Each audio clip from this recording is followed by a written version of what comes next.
அன்புள்ள ஆண்டவரே, மீண்டும் உம்முடைய பரிசுத்த நாமத்தின் பலத்தோடு இந்த வாரத்தின் முதலாவது நாளின் காலை பொழுதை காண்பதற்கு எங்களை கண்விழிக்கச் செய்த தயவிற்காக உம்மை துதிக்கிறோம்.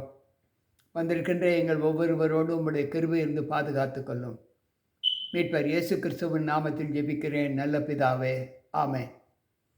அன்பு உடன் விசுவாச பிள்ளைகளை, மீண்டும் கர்த்தருடைய வார்த்தைகளோடு இந்த நாளில் இணைந்து தேவனை துதிக்கும்படியாய், தேவனுடைய சத்திய வசனங்களை தியானிக்கும்படியாய் நம்மை அழைத்த தேவனுக்கு கொடான கொடி ஸ்தோத்திரங்களை ஏறெடுத்து தேவ சமூகத்தில் வந்திருக்கிற உங்கள் அனைவருக்கும் ஆண்டவர் இயேசு கிறிஸ்துவின் நாமத்தின் நல் வாழ்த்துக்களை தெரிவித்துக் கொள்கிறேன். கர்த்தர் நம்மோடு இருப்பாராக.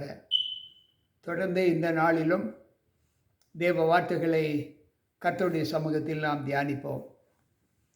இன்றைக்கு அநேகர் தேவனை அறியாத நிலையில் இருப்பதை நாம் பார்க்கிறோம். நீங்கள் நம்மை தேவன் அறிந்திருக்கிறார், ஆனால் நாம் தேவனை அறிந்திருக்கிறோமா? அவர் நமக்கு நன்றாக தெரியும், ஆனால் அவருக்கு நம்மை தெரியுமா? அல்லது அவருக்கு நம்மை தெரியும், நாம் அவரை அவரை அறிந்திருக்கிறோமா என்பதைத்தான் இந்த நாளின் செய்தியாக நாம் தியானிக்கப் போகிறோம். அவர் யார் என்று வேதாகமத்தில் அநேகர் கேட்டதை நாம் வேதாகமத்திலே வாசிக்கிறோம். முதலாவது மோசே கேட்டார். மோசே ஆண்டவர் சமூகத்தில் அவர் சம்பாஷித்து கொண்டிருக்கும்போது இஸ்ரவேல் ஜனங்களுக்கு தேவன் போய், நான் சொன்னவைகளை அவர்களிடத்தில் சொல்லு என்று சொல்லுகிறார். அது யாத்திரையாகம புஸ்தகம் 3வது அதிகாரம். அங்கு 13, 14 வசனங்களை நாம் தியானத்திற்கு எடுத்துக்கொள்ளப் போகிறோம். அப்பொழுது மோசே தேவனை நோக்கி, நான் இஸ்ரவேல் புத்திரரிடத்தில் போய், உங்கள் பிதாக்களுடைய தேவன் என்னை உங்களிடத்தில் அனுப்பினார் என்று அவர்கள் சொல்லும்போது, அவருடைய நாமம் என்ன, அவர் யார் என்று அவர்கள் என்னிடத்தில் கேட்டால் நான் அவர்களுக்கு என்ன சொல்லுவேன் என்றார். இன்றைக்கு மோசே கேட்கிறார் ஆண்டவரிடத்தில், யார் உன்னை அனுப்பினது, அவருடைய பெயர் என்ன என்று கேட்டால் நான் என்ன சொல்லுவேன்? அதற்கு ஆண்டவர் சொல்லுகிறார், அதற்கு தேவன், இருக்கிறவராக இருக்கிறேன் என்று மோசேயுடனே சொல்லி, இருக்கிறேன் என்பவர் என்னை உங்களிடத்திற்கு அனுப்பினார் என்று இஸ்ரவேல் புத்திரரிடத்திலே சொல்லுவாயாக. யார் என்று கேட்டால், இருக்கிறவராக இருக்கிறேன், இருக்கிறவர் என்னை உங்களிடத்தில் அனுப்பினார் என்று சொல்லுகிறார். பின்பு அவருடைய பெயர் என்ன என்று கேட்டால் அவர் சொல்லுகிறார், நான் யாக்கோபின் தேவனும் ஈசாக்கின் தேவனும் ஆபிரகாமின் தேவனுமாய் இருக்கிறேன், கர்த்தர் என்னை உங்களிடத்திற்கு அனுப்பினார் என்று இஸ்ரவேல் புத்திரரிடத்திலே சொல்வாயாக. என்றென்றைக்கும் இதுவே என் நாமம், தலைமுறை தலைமுறை தோறும் இதுவே என் பெயர் பிரஸ்தாபம் என்று சொல்லுகிறார்.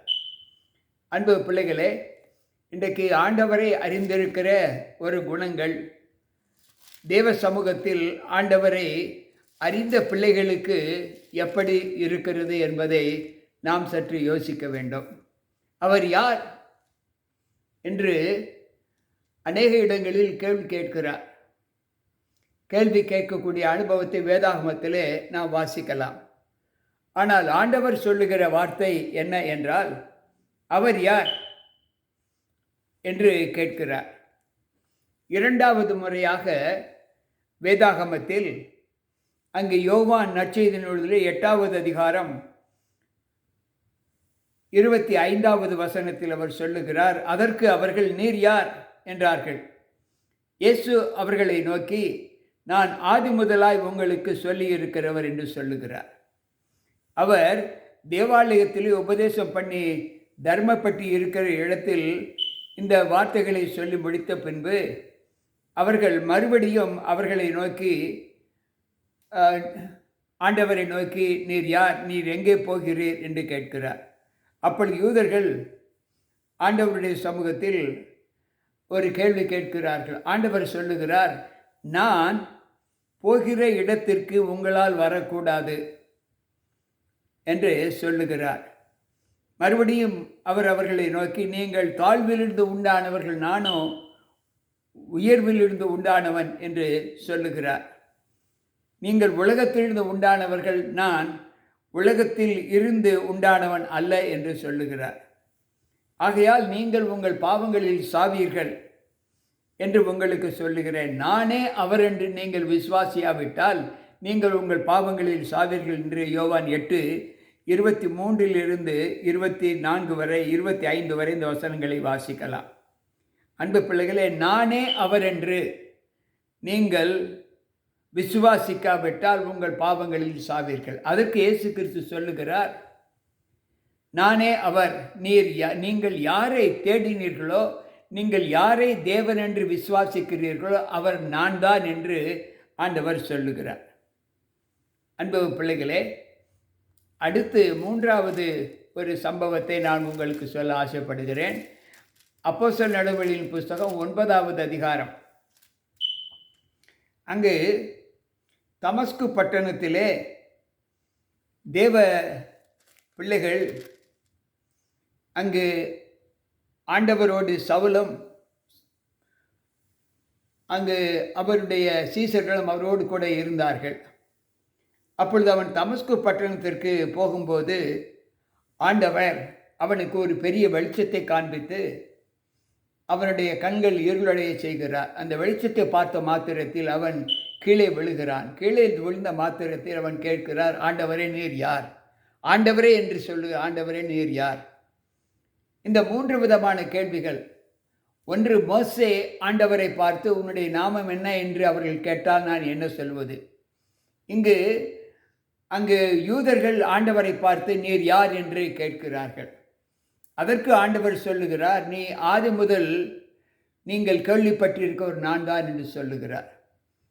அப்படி என்றால் இந்த 3வது இடத்தில் இங்கு சவுல் சொல்லுகிற வார்த்தை என்னவென்றால், ஆண்டவரே நீர் யார் என்று கேட்கிறார். அதற்கு ஆண்டவர் சொல்லுகிறார், அதற்கு கர்த்தர் சொல்லுகிறார், நீ துன்பப்படுத்துகிற இயேசு நானே என்று சொல்லுகிறார்.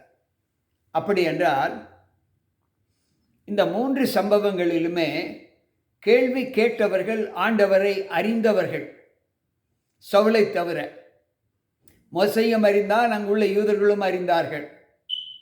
இவர்கள் இந்த 2 பேருமே ஆண்டவரை அறிந்தும் அவர் யார் என்று தெரியவில்லை.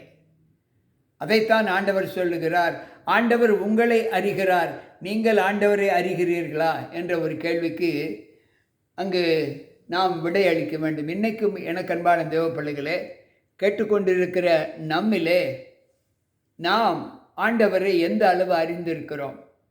அவர் நம்மை தெளிவாக அறிந்திருக்கிறார். நாம் யார், எப்படிப்பட்டவர், என்ன வேலை செய்கிறோம், எப்படி ஜீவித்து கொண்டிருக்கிறோம் என்பதை ஆண்டவர் மிக தெளிவாக அறிகிறார். ஆனால் நாம் ஆண்டவரை எந்த விதத்தில் அறிந்திருக்கிறோம்?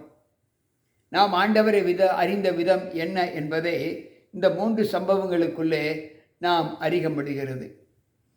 அவருடைய பெயர் என்ன என்று கேட்கும்போது ஆண்டவர் சொல்லுகிறார், என்னுடைய பெயர் இருக்கிறவர், இருந்தவர், வருகிறவர். இதுவே யுக யுக காலம் மட்டும் என்னுடைய பெயர் பிரஸ்தாபம் என்று சொல்லுகிறார். யூதர்கள் கேட்டதற்கு ஆண்டவர் சொல்லுகிறார், நீங்கள் ஆதி முதல் கேட்டிருக்கிறவர் நான் தான் என்று சொல்லுகிறார். 3வது முறையாக ஆண்டவர் கர்த்தர் அங்கு வெளிச்சத்தை கொடுக்கும்போது அங்கு மோசே அங்கு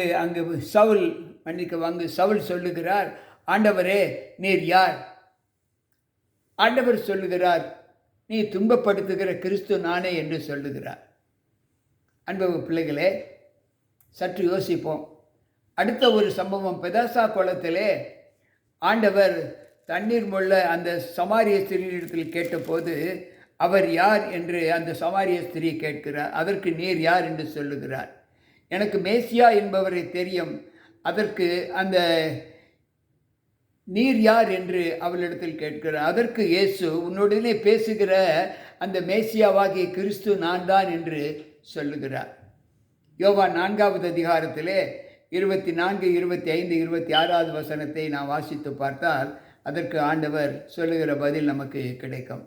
எனக்கு பிரியமான தேவ பிள்ளைகளே, இன்றைக்கு தேவனை அறிந்திருக்கிற நாம் எந்த அளவு அவர் யார் என்பதை நாம் பிரஸ்தாபப்படுத்துகிறோம்? சற்று யோசிப்போம். அவர் யார் என்பதை எந்த அளவு நாம் பிரஸ்தாபப்படுத்துகிறோம்? அப்படி அவரை அறிந்த நாம் உண்மையில் தேவனுடைய நாம மகிமைக்கென்று நம்முடைய வாழ்க்கையை அர்ப்பணிக்கிறோமா என்பதை யோசித்து, கர்த்தர் எல்லா நாட்களிலும், எல்லா நேரங்களிலும், எல்லா இடங்களிலும் தம்மை அவர் ரூபத்தை நமக்கு காண்பித்து கொண்டே இருக்கிறார். நாம் தான் அவர் யார் என்று நம்மால் அறிய முடியவில்லை. இதை அறிவதற்கு நாம் என்ன செய்ய வேண்டுமென்றால், பிதாவானவர் நம்மோடு கூட வாசமாய் இராவிட்டால், ஆவியானவர் நம்மோடு கூட வாசமாய் இராவிட்டால், நாம் அவரை யார் என்று அறிய முடியாது என்பதை வேதம் தெளிவாக சொல்லுகிறது. எனவே நாம் ஆவியானவரை வல்லமையை கொண்டு இயேசு கிறிஸ்து தான் தேவன் என்பதை அறிங்க ஒரு சந்தர்ப்பத்தை இந்த 4 கேள்விகளுக்குள்ளாக ஆண்டவர் நமக்கு கற்றுக் கொடுத்திருக்கிறார். கேட்டுக்கொண்டிருக்கிற அன்பான தேவ பிள்ளைகளாகிய நீங்களும் நானும் இந்த அனுபவத்திலே தேவன் யார் என்பதை அறிந்து அவருக்கே நாம் நன்றியுள்ள பிள்ளைகளாக இருந்து அவர் ஒருவருக்கு ஆராதனை செய்து அவர்தான் உலகத்தின் இரட்சகர் என்பதை அறிந்து கொள்ள கர்த்தர் நமக்கு நல்ல வாய்ப்பினை கொடுத்திருக்கிறார். அந்த வாய்ப்புக்கேற்ற ஜீவிதத்திலே நாம் ஆண்டவருக்கு நம்ம ஒப்புக் கொடுப்போம். கர்த்தர் நம்மோடு இருப்பாராக. மீண்டும் நாளை சந்திப்போம். உங்கள் போதகர் ஜி.கே. ராபர்ட்.